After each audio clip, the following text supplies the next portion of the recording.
Praise the Lord. प्रभु का नाम की स्तुति हो। स्वागत है जीसस लव हिंदी चैनल में।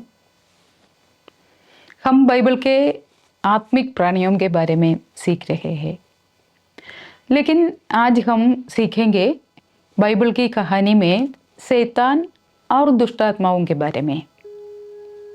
बाइबल की शुरुआत में ही हम देखते हैं ईश्वर अंधकार और अव्यवस्था के बीच से एक सुंदर व्यवस्थित दुनिया रचते हैं। उन्होंने मनुष्य को अपना प्रतिनिधि बनाया ताकि वे सृष्टि पर शासन करें। लेकिन उत्पत्ति 3 अध्याय में अचानक एक अजीब प्राणी दिखाई देता है। उसने ईश्वर के विरुद्ध विद्रोह किया था। बाइबल अब तक ये नहीं बताती है कि उसने क्यों या कैसे विद्रोह किया, लेकिन उसका उद्देश्य स्पष्ट था, ईश्वर की अच्छी दुनिया को बिगाड़ना। यही बाइबल में पहली बार दुष्ट शक्ति का चित्र है। वह ईश्वर की अच्छी चीज़ों को विकृत करता है और उन्हें फिर से अंधकार और अव्यवस्था में खींच लेता है। मनुष्य भी उसके जाल में फंस जाता है और विद्रोह में शामिल हो जाता है। तब से मानव विद्रोह और आत्मिक विद्रोह साथ साथ चलते हैं। एदन के बगीचे का वह सांप दरअसल सिर्फ एक साधारण सांप नहीं था। एदन ऐसी जगह थी जहाँ स्वर्गीय प्राणी और पृथ्वी के प्राणी साथ रहते थे। इसलिए वह सांप एक आत्मिक सत्ता थी जो कभी ईश्वर के सिंहासन के आसपास रहा करता था। नबी यशाया और एसेकिएल ने कहा था, यह सत्ता अभी ईश्वर के अधीन नहीं रहना चाहता था। वह स्वयं ईश्वर बनना चाहता था। इसलिए उसने मनुष्य को भी प्रलोभन दिया, तुम भी अपने आप ईश्वर के समान शासन करो। परिणाम यह हुआ कि मनुष्य को एदन से बाहर निकाल दिया गया। इसके बाद बाइबल में हम देखते हैं कि ये विद्रोही आत्मा मनुष्यों के बीच विभाजन, घृणा और मृत्यु फैलाती है।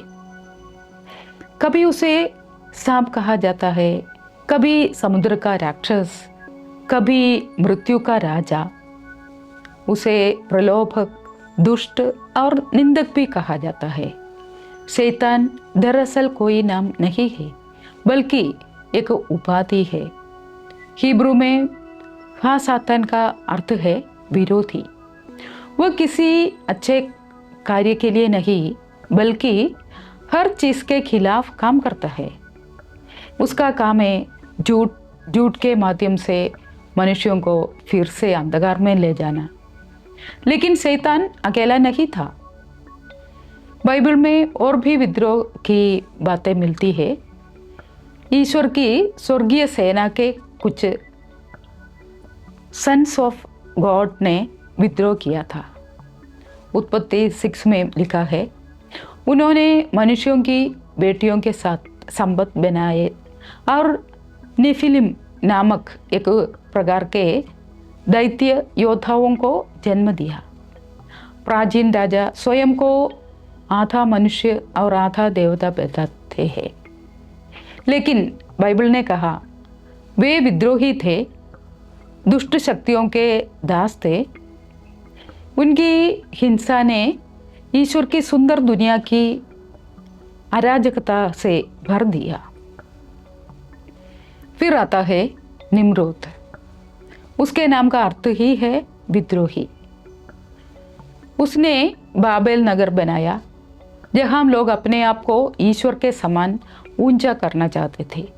लेकिन ईश्वर ने उस विद्रोह को तोड़ दिया।